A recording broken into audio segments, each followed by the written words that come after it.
Tulsa King Season 3, Episode 3 isn't just another step forward in Dwight Manfredi's journey, it's a statement. Taylor Sheridan's mob drama, which started as a fish-out-of-water gangster story, is now sharpening into something more ruthless, layered, and strangely personal. This episode strips away the humor and bravado we've come to expect and replaces it with paranoia, tension, and a creeping sense of inevitability. And the best part? The darker it gets, the better it becomes. Let's take a full deep dive into Episode 3. Breaking down its shifting tones, Dwight's unraveling psychology, the rise of Jeremiah as a symbolic rival, and what this darkness means for the future of Tulsa King. Dwight's cracks begin to show. In earlier seasons, Dwight was untouchable. He arrived in Tulsa like a storm, brushing aside bikers, hustlers, and rivals with ease. But Episode 3 begins to chip away at that armor.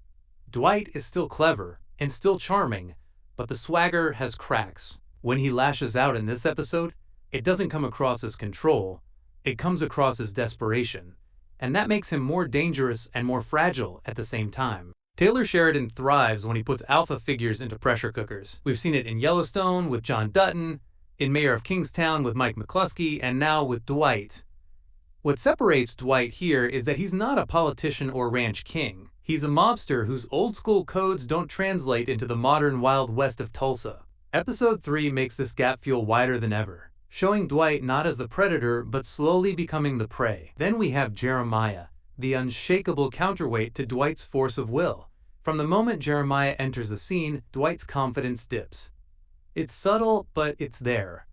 Jeremiah doesn't need guns, money, or a crew.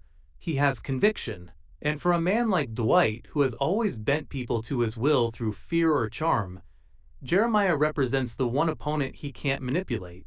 Episode 3 tightens this thread. Jeremiah doesn't move like a rival mobster. He's calm, steady, and rooted in something Dwight doesn't understand. Where Dwight represents chaos and reinvention, Jeremiah stands for stability and authenticity. And that's terrifying for Dwight, because it's a kind of power he doesn't know how to fight. Think of it like this. Every gangster Dwight has faced, he could buy or bury. Jeremiah? He doesn't play the game. He refuses the bait. That's why Dwight's fear feels so real in Episode 3. It's the rare sight of a man out of his depth. Violence with weight. Another big shift in Episode 3 is how violence is framed. Earlier episodes of Tulsa King sometimes leaned into pulp or swagger, Dwight dispatching enemies with cool ease. But this time, the violence feels heavier, more abrupt. When it comes, it's not stylish. It's quick, brutal, and ugly. There's a brilliant scene where Dwight is forced to make a choice, and the result isn't satisfying. It's haunting. Sheridan knows how to use silence and aftermath better than gunfire, and Episode 3 proves that. Violence here isn't victory. It's a consequence. And each consequence weighs heavier on Dwight's shoulders, dragging him closer to the darkness. Dwight's psychology unraveling. If there's one thing Episode 3 nails, it's the psychology of Dwight Manfredi. He's always been a man caught between eras, raised in the codes of the mafia but trying to plant roots in a modern city that doesn't run on honor. Episode 3 forces him to confront this gap more directly. There's a scene where Dwight tries to explain his logic to an ally, and you can see the disconnect. What once sounded like wisdom now sounds like delusion. He's clinging to rules that no longer protect him. That's where the darkness comes in. Sheridan isn't just showing us Dwight's empire growing, he's showing us Dwight's worldview collapsing. It's almost Shakespearean, the aging king refusing to accept that his kingdom no longer listens to the old rules. Paranoia creeps in. One of the strongest undercurrents in Episode 3 is paranoia. Dwight has always believed he could read people, allies, rivals, and family. But this episode shows him second-guessing, lashing out at shadows, and wondering who he can trust. The alliances he built in Season 1 now feel flimsy, like cards in a house about to collapse. There's a fantastic moment where Dwight scans a room of his own people and you realize he doesn't trust a single one of them. That paranoia eats at him, and by the end of Episode 3 you feel like the walls are closing in. Taylor Sheridan's darker vision. This darker tone isn't accidental. Sheridan's shows have always thrived on stripping away illusions. The illusion of the American dream, the illusion of safety, and the illusion of loyalty. In Episode 3, Sheridan does the same to Dwight's gangster myth. We're not watching a wise old mobster conquering new territory anymore. We're watching a man outpaced by time, betrayed by allies, and stalked by ghosts of his own making.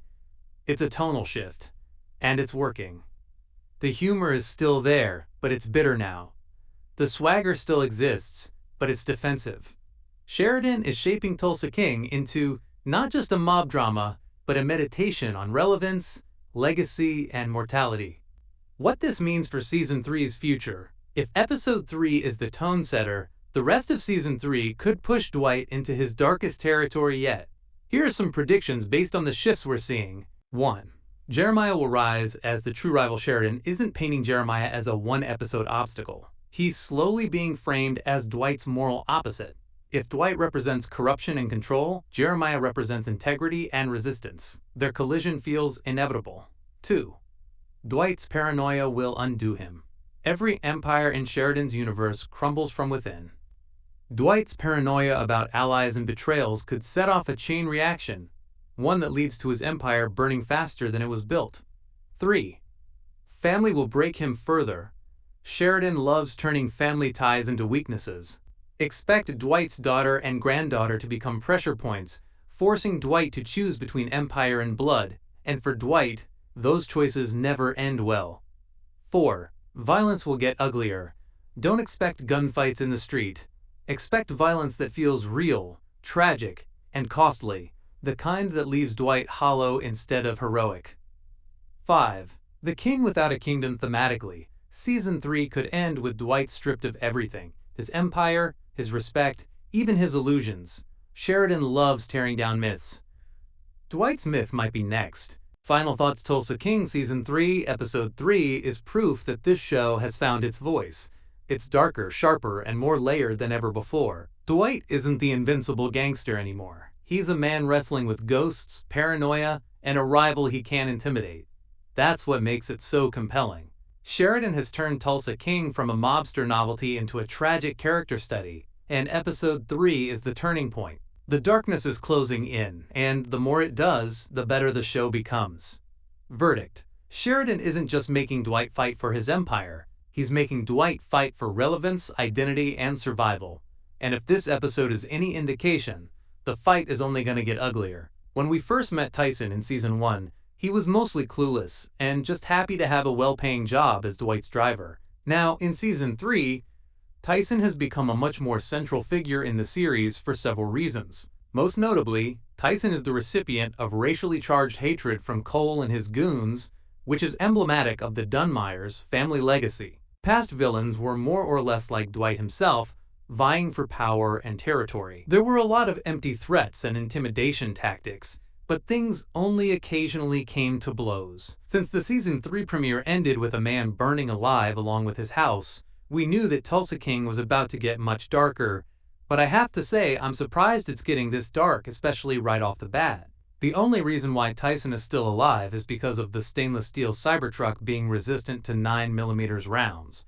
Which is true, by the way. Cole's guys who shot those guns were more than happy to do so with a twisted, racially fueled delight, opening an unprecedented door for blatant racism on display against Tyson. This gives his character a whole new dynamic, one that will hopefully do more good than harm.